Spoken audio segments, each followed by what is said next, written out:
This is a book I wanted to show for a while because I believe that the real problem, which is also outlined by Grandmaster Flores Rios, is the fact that we all study books, chess books about strategy, but often we don't know how to evaluate the position, and that's why online they are all grandmasters thanks to Stockfish.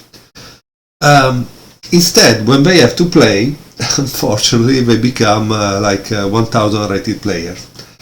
And why is this? Because the real problem is that the strategy books, they don't teach you about pawn structures. Here it's called a chess structure, but it means pawn structures.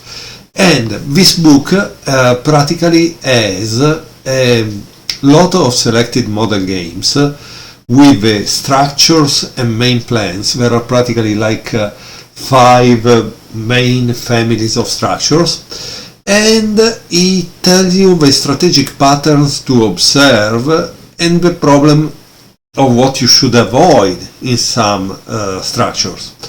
At the end of the book there are 50 positional exercises with detailed solutions. Now, as you can see, and this is a thing which I think came also from one of the middle game books from Grandmaster of the World Champion. Sometimes we need to understand the position to remove all the pieces.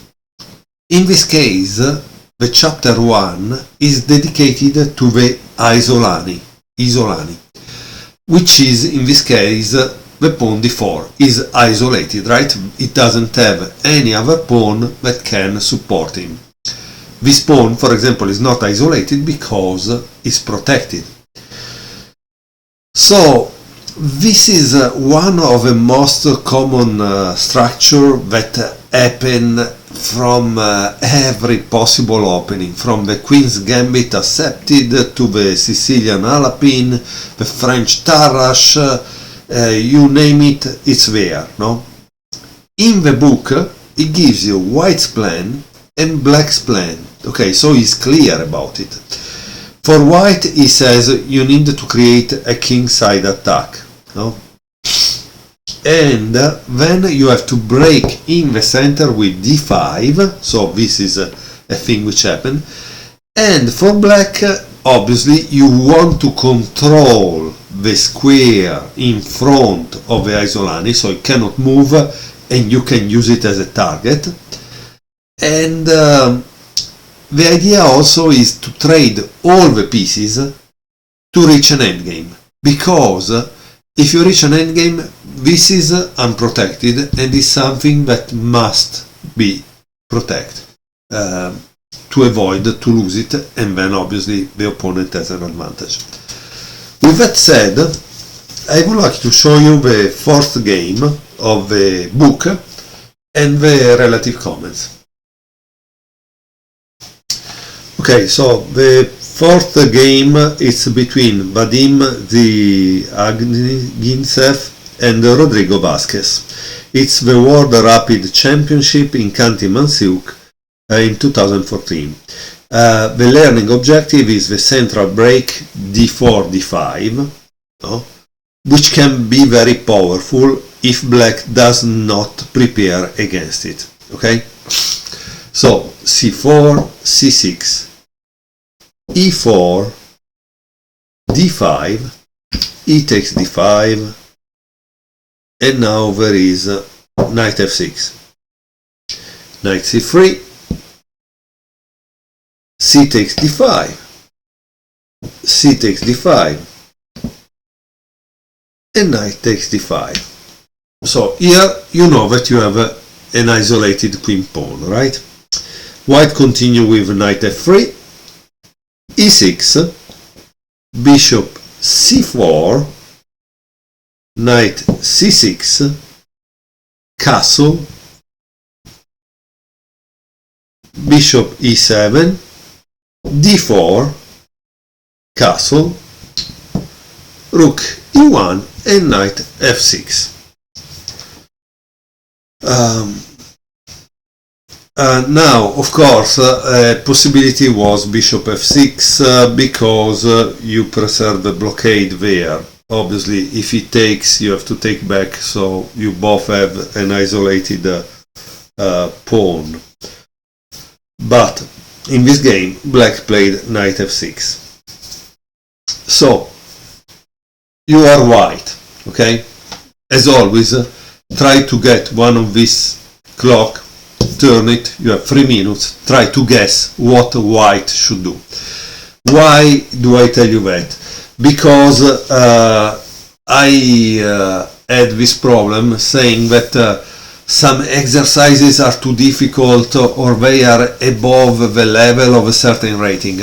I honestly don't believe so, because I believe you need to answer the needs of the position, okay? At this point, black went back, okay, which means he want to try to block here, but he cannot do it with this alone. So how does he continue to block the square in front of the pawn d4? And why you want to block it? Because when this pawn goes forward like this, it becomes a nightmare, because you cannot stop it. He controls your square. He is just a couple of square of promotion. He is a nightmare. He is a total nightmare. So you don't want him to move. Okay? Now, if you pause the video and thought for a couple of minutes, I will tell you what is white next move and why. White next move is pawn a3. And you say, why? Because black wants to block that, so he wants to play this maneuver. So when you also change, if you change, he changes again, and he has exchanged the pieces, so he goes near the endgame, and at the same time he has blocked the pawn d4 from moving. So to avoid that, white played pawn a3, because he needs to avoid that maneuver. Okay? So what did we learn? Already a standard maneuver in this kind of position. So we need to pay attention, because clearly Grandmaster Flores gave us a good model game. Black continue with a6, but this is kind of slow. So why a6? Because obviously the idea is this. Again, black needs to stop this pawn from moving, okay? So he tried to do that. Maybe this was better, maybe that was a possibility. I honestly think you should read the book if you want to see all the variations that the author show you, okay? How does white continue? He continues with bishop a2. Bishop a2 is a very interesting move, because it doesn't give a tempo when black plays this move, and also allow the bishop to go here and eventually attack here, okay? So it's a very interesting move. Or it can be stay there, and if this moves, this gets pinned. So there are a lot of tactics around here, and that's a possibility, okay? So what should black play now? Black should have played this move, because again he wants to block the pawn, but he doesn't want to use the queen to block it, okay? And you must do it fast. You must do this kind of idea fast, otherwise you will lose the game. Instead, black played b5, and b5 is a mistake. Why b5 is a mistake? Because it allows white to break in the center. So sometimes you need to decide when the pawn break is correct. d5, e takes d5, knight takes d5, knight takes d5, and queen takes d5.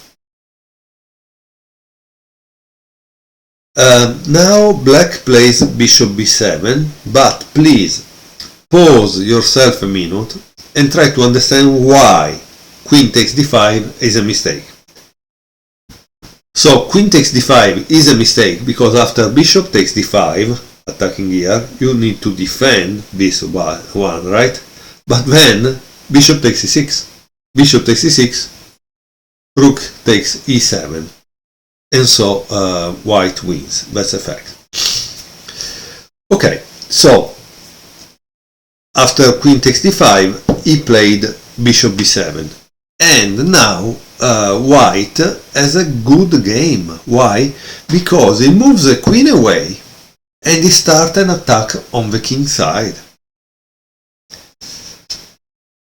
Now try to analyze why this move loses. Okay, if you are white, you need to understand why this move loses. It loses because there is bishop takes h6, and after g takes h6, you must remember this is pin, right?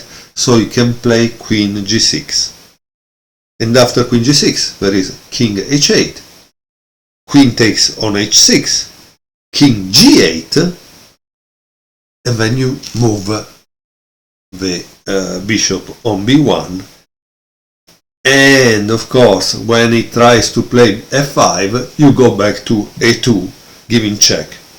At that point, when he stops the check with the rook because he doesn't have any other possibilities since the other queen is here, queen g6 finish the game practically.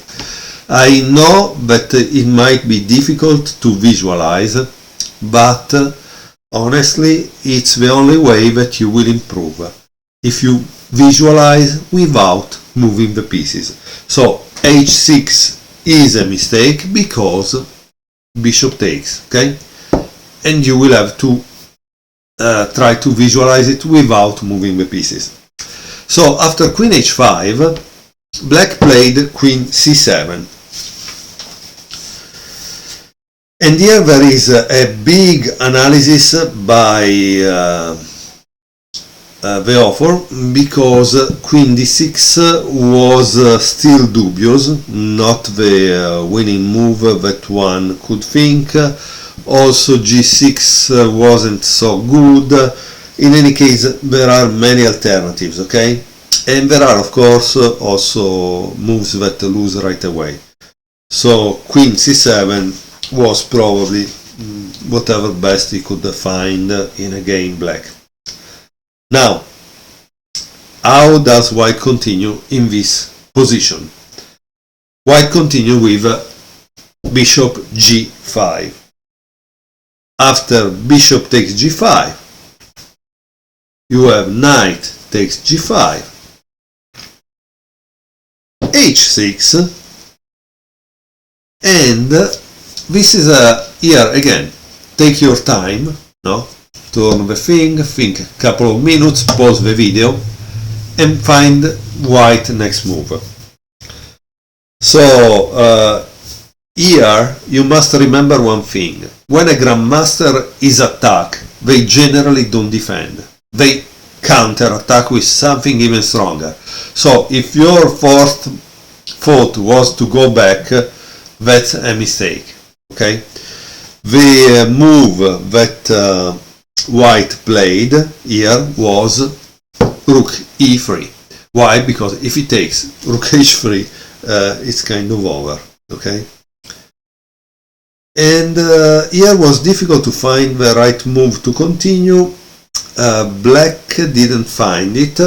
He played knight a5. Knight a5 is not good at all. Again, pause the video and try to think how you would continue, okay? You still have your 3 minutes. Try to think what you would play if you were white. Why I continue to ask you that? Because while I want you to enjoy a video, on a beautiful board with this Baku chess set from 1960, which probably Garry Kasparov played on many times. I also want you to learn chess, and learning can be done only if you are active, if you are an active learner. If you are not active, you will not learn anything. Okay? So the move is queen g6, boom, and the game is practically over. Why? Because after h takes g5, rook h3, rook f c8, so he's also trying to give a checkmate on the back rank, but obviously white can move, and so what do? He plays rook e1, and black resign. Why? Because rook e1 takes away an escape file for this, and so what does he do? The checkmate is there, right? After this, and this, he cannot escape. And remember that this is spin, okay? This is spin, so that's the real problem. Okay, the good thing of the author of this book is that he also give you some remarks at the end of the game. He says, 1. Black's position would have been much safer had he kept his knight on d5. So for him to keep the knight on d5 was better. It is absolutely necessary to prevent, or at least prepare against a possible d4, d5 break. Black's biggest mistake was playing the weakening move a6 and b5, because he lost 2 tempi, okay? And he said that after white was able to play d5, practically the position was nearly lost. So we had also a learning experience and what we learned from the game. Honestly, I think this is why it's important to have a book like this, and you go through all the examples and try to grasp whatever you can from the pawn structures. Why? Because after you can watch games on your own, and immediately when you see a isolani, so a isolated queen pawn here, or maybe for black here, you know what's gonna happen, right? And how you should win. So this is very, very important, I think, to have a chance to study a book like this or another book about pawn structures, because they will teach you what is next that you need to do. And you see, this is the point. You could have learned the opening by heart, those moves. But if you didn't know that when you have an isolated queen pawn, you need to push it and you need to create a kingside attack, you wouldn't know what to do. So to learn only the opening moves, it will not help you to win a game. Thank you very much for watching, and see you next time.